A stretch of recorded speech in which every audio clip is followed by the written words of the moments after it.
Assalamualaikum warahmatullahi wabarakatuh. Selamat datang di GGFX, tempat dimana fakta jadi seru dan misteri jadi asik. Bayangin, lo lahir ke dunia bukan buat dikasihi, tapi tetap aneh seumur hidup. Bukan karena lo jahat, tapi cuma karena lo beda. Itu yang dirasakan Lionel, manusia yang lahir dengan kondisi langka, yang kemudian dijuluki manusia singa. Tapi di balik julukan itu, ada hidup yang gak pernah benar-benar diterima, bahkan oleh keluarganya sendiri. Lionel lahir pada tahun 1890 di Amerika Serikat, dengan kondisi medis yang sangat langka, yaitu hypertrichosis, sebuah kelainan genetik yang bikin rambut tumbuh lebat di hampir seluruh tubuh, termasuk wajah. Karena kelainan ini, wajah Lionel benar-benar tertutup rambut tebal sampai-sampai dia sering dikira makhluk mitos.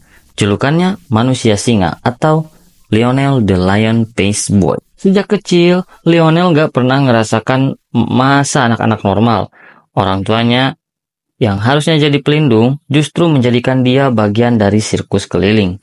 Di usia 4 tahun, Lionel udah tampil di panggung sebagai tontonan publik. Bayangin, lo baru bisa main bola, tapi udah dijadiin hiburan. Di dunia sirkus, Lionel diperlakukan lebih kayak atraksi daripada manusia. Orang-orang bayar buat ngelihat si monster kecil, tapi yang gak pernah kelihatan dari luar adalah perasaan Lionel yang terus-menerus dikekang. Meskipun punya kondisi fisik yang dianggap aneh, Lionel tumbuh jadi pribadi yang lembut dan punya hati besar. Dia bahkan menikah dengan seorang gadis bernama Mildred, penari sirkus tempat dia kerja. Banyak yang mengira pernikahan ini settingan, tapi mereka beneran hidup bareng cukup lama dan sempat jadi pasangan yang disegani di kalangan seniman sirkus. Sayangnya, cinta aja nggak cukup buat menghapus luka batin Lionel yang udah bertahun-tahun dianggap berbeda dan nggak pantas dicintai. Yang paling nyakitin dari semua perjalanan hidup Lionel adalah kenyataan bahwa keluarga kandungnya sendiri gak pernah benar-benar menerima dia. Dia dicampakkan,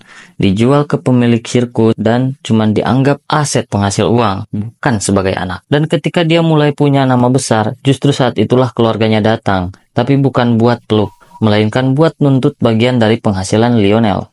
Sakit, itu nggak usah ditanya lagi. Dan Lionel meninggal di usia 41 tahun, gak banyak yang tahu kabarnya saat itu. Dunia yang dulu ramai nonton dia di panggung, mendadak sepi waktu dia pergi. Dia gak punya makam megah, tapi kisahnya jadi pengingat.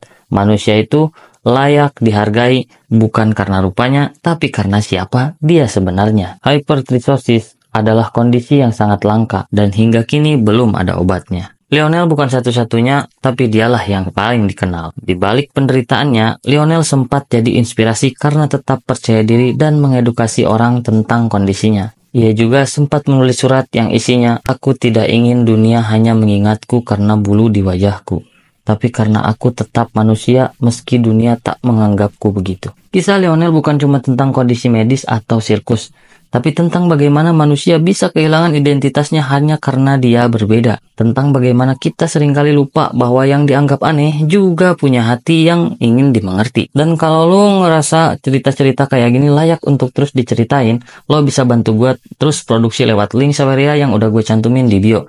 Sekecil apapun dukungan lo, itu berarti besar banget buat perjalanan GGV. Jangan lupa like, comment, share, dan subscribe kalau lo suka misteri dan fakta unik. Gua GG pamit dulu, karena dibalik hal yang kelihatan biasa, selalu ada fakta yang luar biasa. Sampai ketemu di fakta selanjutnya, cuman di GGFX. Wassalamualaikum warahmatullahi wabarakatuh.